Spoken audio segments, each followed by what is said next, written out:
Dulu itu pernah seorang ulama meragukan, jangan-jangan benar-benar cengkeh itu pewangi. Buktinya kalau bikin kue itu dikasih cengkeh supaya tambah wangi. Pertanyaannya secara fikih, kalau cengkeh itu pewangi, berarti orang rokok pas ikhram itu bayar dam karena pakai apa? Pewangi. Oke, itu hampir putus. Tapi ada yang nyoal, ya kayak jenengan-jenengan Fasul Masail itu. Berarti orang Jumatan sunat rokok. Karena itu pewangi. Iya. Jadi silahkan imamnya ya rokokan, makmumnya. Wah ini kan at-tatayyub yaumal Jum'ah. Wah itu bisa celaka ya. Barokahnya penggugat itu, fatwa itu di cancel. Tidak usah. Batal. Kacau semua. Artinya debat itu penting. Karena orang akan tahu. Makanya Alfiyah dari awal sudah memaklumatkan fa'iqatan Alfiyah tabnimuti. Karena ilmu itu setelah digugat, itu kelihatan salahnya. Yang paling masyhur dalam usul fikih misalnya. Ini saya ngomong kelas A karena hormat sama santri Al-Falah. Apalagi ini katanya peserta Fasul Masail. Karena fahmi kebuangetan. Sampean enggak usah tersinggung, biasa saja. Ini kan ranah ilmu. Anak mbak-mbak boleh. Wong itu oleh tersinggung. Wong lanang ora oleh. Biasa wong itu tersinggung, wong lanang kebablasan. Notabene dalam usul fikih atau dalam hukum fikih itu kan hukum yang wajib, haram, mubah dan sebagainya. Itu banyak ulama yang mengatakan mubah itu tidak ada. Padahal mubah itu terkenal sekali, tapi sebagian ulama mengatakan mubah itu tidak ada. Kenapa tidak ada? Ya karena setiap orang melakukan mubah pasti bersamaan dengan itu tarkul haram. Misalnya tidur itu mubah, padahal pas tidur tidak zina, tidak maling, tidak korupsi, tidak demenan, tidak macam-macam. Berarti tidur itu mubah apa tarkul haram? Tarkul haram wajib apa mubah? Wajib. Berarti turu? Waduh. Potongan-potongan ini untuk ijazah rusak. Nanti jahit gambar. Di situ jelas. Sampean kalau nggak percaya cari di Lubul Usul itu. Alasannya Al-Ka'biyah idmamin mubahin illa wa yatahaqqaqu bihi tarku haramimma. Sama siapa takbirnya? Tidak ada sesuatu yang mubah kecuali saat Anda lakukan pasti banyak keharaman yang Anda tinggalkan. Fa yatahaqqaqu bisukun tarkul qatli wa bisukut tarkul qadar. Orang diam artinya enggak bunuh orang. Orang tidur artinya enggak ngerasani orang. Wa tarkul haram wajib, fal mubah wajib. Ternyata akhirnya yang hukum mainstream bahwa mubah itu ada dirubah, wal mubah min haitsu dzatu, ditambahi min haitsu dzatu. Karena kalau min haitsu atharul mubah adalah wajib karena terjadi tarkul haram. Itu barokahnya gugatan. Artinya wal mubah min haitsu dzatu. Ya umumnya mas saya sarang baca min haitsu dzatu karena masih ngikuti kaul ashab. Kalau haitsu wajib butuh pada jumlah. Tapi kalau ada yang baca min haitsu dzati anggap ae wong pinter. Mergo roh kaule nak haitsu le mudhof ning mufrad, ya anggap ae wong pinter. Utawa pancen ra iso. Ya utawa ketepaan ya tapi tidak tahu saya. Jadi ini santai-santai saja, sampean dendam ya boleh karena saya gojlok. Tapi saya berhak lebih dendam karena saya jauh-jauh dari kesini untuk ngaji sama sampean gak matur nuwun kebablasan. Padahal saya sesuai harus ngaji di Sedan. Nah kembali ke Said Umar Sato. Said Umar Sato ini punya murid namanya Ahmad bin Syu'aib. Yang akhirnya Mbak Ahmad ini punya putri namanya Mahmudah, terus punya putra Mbah Mun. Mbak Ahmad Syu'aib ini punya cucu namanya Hamzah Sato yang besok saya ngaji. Jadi biasanya ngaji di Sedan itu hanya dua. Yang khataman Quran saya, yang ngaji pengajian umum Mbah Mun. Mulai dulu ya zaman bapak sama Mbah Mun, sekarang saya sama Mbah Mun. Sudah ada mungkin 14 tahun saya barengi Mbah Mun. Yang ngaji Qurannya saya, yang ngaji pengajian umum Mbah Mun. Tapi kalau besok karena Mbah Mun sudah wafat, intaqala ila rafiqil a'la, saya mungkin sama Gus Sofi atau sama saya. Said Hamzah ini juga yang Hamzah bin Abdullah bin Umar. Sehingga sanad di daerah saya itu benar-benar jadi sanad yang luar biasa dekat dan bahkan jadi sanad dan ahwalian, bukan sekedar sanad seperti untian mutiara atau untian, tapi memang jadi perilaku. Sampai guyonannya itu orang alim nara setengah hafal i'anah. Orang alim nara pati setengah hafal. Karena i'anah ini dibawa cucunya ke Sedan, ke Sarang, ke Naruan. Bahkan Said Hamzah itu sering tidur di rumah saya dulu. Karena ya temannya buyut saya, temannya buyutnya Gus Ahwas, temannya karena Hamzah itu bin Abdullah bin Umar. Said Umar ini kakaknya sekaligus gurunya Said Abi Bakar Satu Sohibul Iyan. Jadi makanya saya ketemu jenengan ya pede saja. Buyut-buyutku koncone sing ngarang kitab. Lagi putu padha ra iso ngarange lah. Tapi suatu saat insyaallah punya karangan, nggih tunggu mawon. Ojo karangan bunga, karangan kitab maksudnya karangan kitab. Sembrono. Memang benar-benar ngarang kitab. Nah, kenapa ilmu itu butuh digugat? Kalau ndak ya habis kita. Misalnya kitab takrib itu mengatakan mabit bimina Musdalifah sunnat apa wajib? Sunnat. Fathul Qorib membenarkan yang benar adalah wajib. Padahal kitab kecil. Karena Fathul Qorib itu nyarai takrib, kitabnya kecil. Itu aja sudah ada gugat menggugat. Apalagi Basul Masa. Gue tak berus pirang-pirang dino nganti runtusan. Jebule keok, kan yo isin. Ya cara saya emang harus ngeyel itu satu-satunya acara ini kan harga diri. Apalagi di daerah santri ini kan isin Gus. Oh isin polos. Lah musakhah yang bijak adalah yang memutuskan mauquf. Makanya kalau musakhah bilang mauquf, kemungkinannya dua. Kalau enggak bijak ya panjen ra paham. Karena masalahnya mustabih, kayak iya kayak tidak. Enggak apa-apa. Enggak paham itu bagus kok. Kalau memang masalah itu sulit bagus enggak paham. Kalau sulit kok memaksa paham ya ibu paham. Saya punya sekian contoh ya perdebatan ulama. Saya punya kitab namanya itu Al-Hiyasi fil Tithamid Zulam karangannya Imam Haromen. Saya juga punya kitab Nihayatul Matlab fi Dirayatul Matlab. Saya juga punya kitab disertasi doktor profesor cucunya masih keluarganya Syekh yang di Syria namanya Adib. Ini nulis disertasi doktoral tentang Imam Haromen. Itu luar biasa. Ternyata saya cek isinya Ihya sama Imam Haromen fil fikih ya, tentu fil fikih karena selain fikih Imam Ghazali itu tidak nginduk Imam Haromen. Sudah saya katakan tadi, fit tasawuf nginduk Qutil Qulub, fi manaqibil akhyar nginduk kitab apa? Hilyatul Auliya. Dan memang kitab itu harus nginduk supaya muttabi. Itu misalnya fikih begini, pertanyaannya fikih begini. Lauto bakot dunya al haramu. Lalu kita gimana? Semua dunia ini haram. Lalu orang Islam harus bagaimana? Pilihannya hanya dua. Kamu makan berarti memakan barang haram.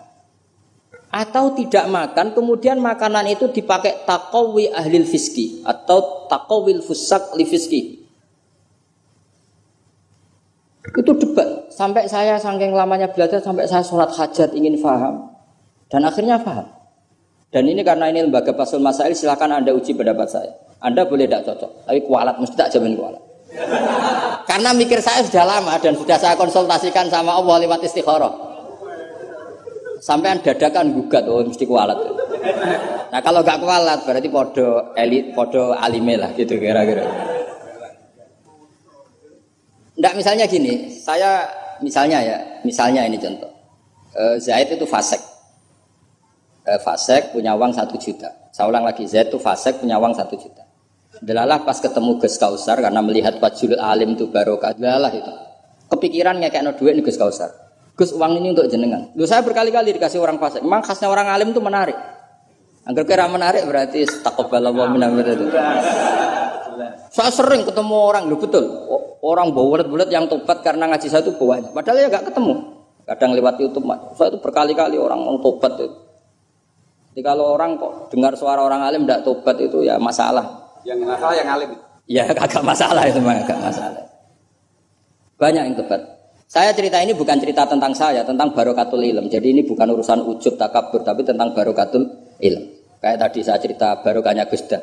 Akhirnya Gus Kausar yang dapat ning jasil. Yang ngaji abahnya, yang panen Gus Kausar. Semoga nanti diwales tuh. Nanti yang kangelan ini sing panen anak, tapi ya enggak apa-apa, semua anak itu enggak apa-apa. Saya ulang lagi ya.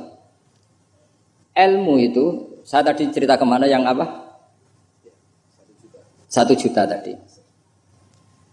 Gus Kausar karena sufi, sufi latihan masih coro wali masih amatir, masih amatir. Milih gak nerima. Wah ndak, saya ini orang bersih, nggak mau nerima uang dari orang fasik. Kemudian si fasik ini potensinya, ya wes tak kayak orang gelem, tak gue demenan meneh, tak gue judi meneh, atau tak gue medok meneh. Tapi kalau gelem, bisa saja orang ngomong gini, kiai ketemu wong fasik berduit ya gelem. Potensinya ini kan, lah ini wajib mauquf kalau seperti ini wajib mauquf kan. Wajib mauquf ini. Kalau nggak mauquf bahaya. Wajib mauquf kan? Karena kalau nerima ternyata kiai itu sangger duit kaum fasik gelem. Tapi kalau tidak menerima kemudian hadzal zalim yasta'inu bi hadzal mal li fi'lil haram. Salah kamu kan?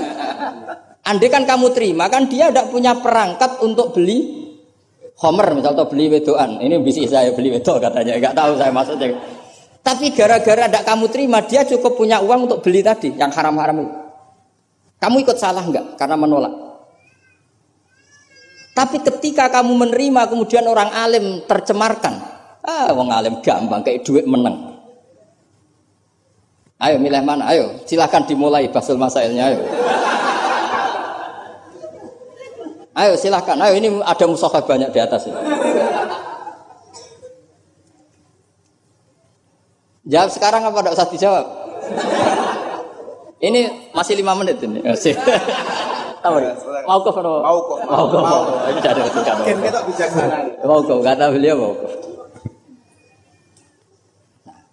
Tapi sebetulnya padanan seperti ini itu ada. Saya tidak bilang jawab loh. Padanan seperti ini ada. Ya misalnya tadi ghanimah itu amwalul kufar. Ya gitu aja, tidak usah saya terangkan detail. Ghanimah itu amwalul kufar. Dan namanya amwalul kufar bisa saja mereka dapatkan dan kebanyakan bukan saja kebanyakan dari jual khamr, jual babi. Mungkin nyuwun sewu sebagian jual prostitusi. Namanya amwalul kufar. Maka normalnya ghanimah itu haram. Karena min amwalil kufar yang notabene pasti materinya banyak yang haram. Sebab itu normal ketika ghanimah itu diharamkan oleh Nabi sebelum Rasulullah Muhammad sallallahu alaihi wasallam. Oke, itu fikih pertama. Fikihnya Gus Kausar tadi yang masih latihan tasawuf itu benar. Tapi nyatanya apa yang terjadi? Era Rasulullah Muhammad ghanimah itu dihalalkan. Karena kalau itu dikembalikan ke mereka, pasti yasta'inu nabiha alal ma'asi. Pasti dipakai perangkat maksiat. Makanya ini clear mauqufnya. Yang kubu sebelah nabinya sebelum Nabi Muhammad. Yang kubu sebelah nabinya Nabi Muhammad. Tidak apa-apa. Dan dalam hal seperti ini kita memang boleh mengikuti siapa saja. Makanya itu uniknya Rasulullah ngendikan al ulama warasatul anbiya. Nabi tidak mengatakan warosati, waris ingsun. Karena Nabi itu kadang punya perilaku yang kelas A, kelas super, sehingga umatnya agak kuat niru. Jadi Joko-Joko sing rapayu rabi, yes niru Nabi Zakaria. Gitu. Nggak bisa kamu niru sepersis Nabi Muhammad. Istrinya banyak, adil, tentram. Kan nggak mungkin gini niru. Kowe bojone meloro telu, mesti masalah tak jamin. Bojo sitok ora persis Nabi, yang Nabi garwane ndak sitok.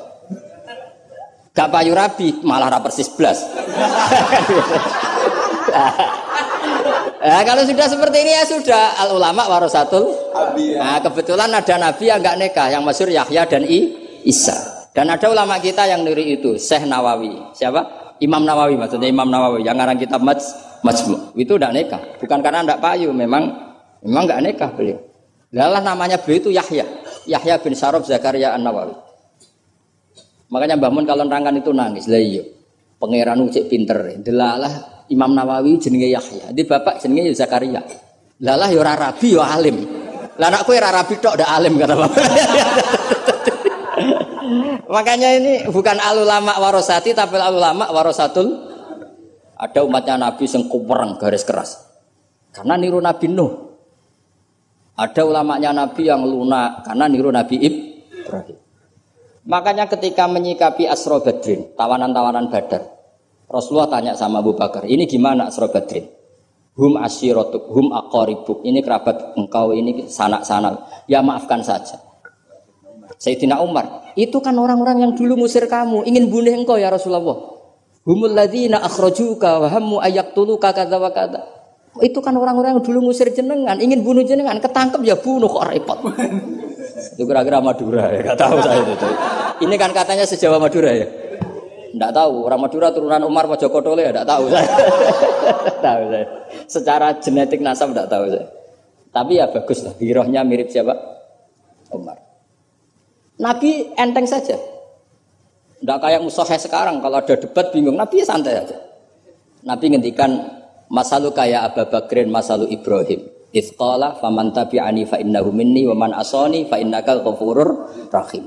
Wa masalu kaya Umar kama salinu itsqala rabbil tadzar alal ardi minal kafirina daya. Enteng saja Nabi. Enggak mau kuf. Napa? Karena Nabi hafal Quran. Sekian ayat untuk ini ada ayat. Nah, kalau sampean kan enggak hafal Quran. Pokoknya ada takbirnya di kitab apa? Pokoknya ada. Wong jenenge kitabe ora roh pemene halamane. Wes musibah lan musibah. Ya tapi sudahlah ini zaman akhir sudah begini sudah baik. Sekian wassalamualaikum warahmatullahi wabarakatuh.